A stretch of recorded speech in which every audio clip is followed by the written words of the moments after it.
I'm Ashla Taylor, and today I'm going to be showing you how to build a kit that has items in it that'll help you start a fire or to use in your everyday life. The first thing you're going to need is a bag to store everything in. It doesn't matter what kind of bag or container you have, but a simple bag to use would be an IFAC from an online retailer, also known as an individual first aid kit pouch. The first thing we're going to put in the bag is some newspaper. Since newspaper's been around, it's always been a go-to for starting fires. You can also use newspaper for other things, like toilet paper.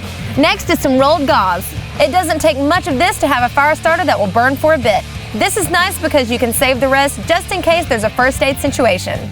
Next, every man's favorite item to buy at the supermarket, some tampons. If you pull these apart, they will burn great. And if you're a female or you have a female with you, then they'll be thankful should the time arise. Next, some cotton balls.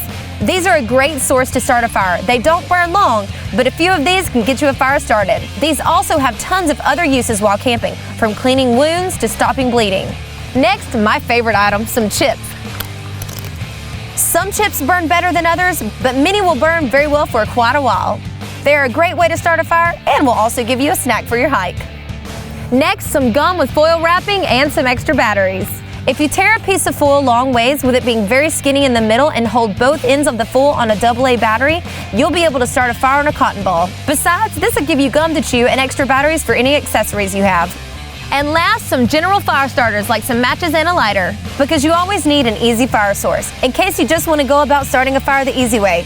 Well, there you go, a kit to help you start a fire in almost any situation and some extra tools to use in your everyday life. So I want to know, what other types of unconventional fire starters do you use? Let me know in the comments below, and then make sure you subscribe to Rated Red's YouTube channel. From the farm, I'm Ashla Taylor.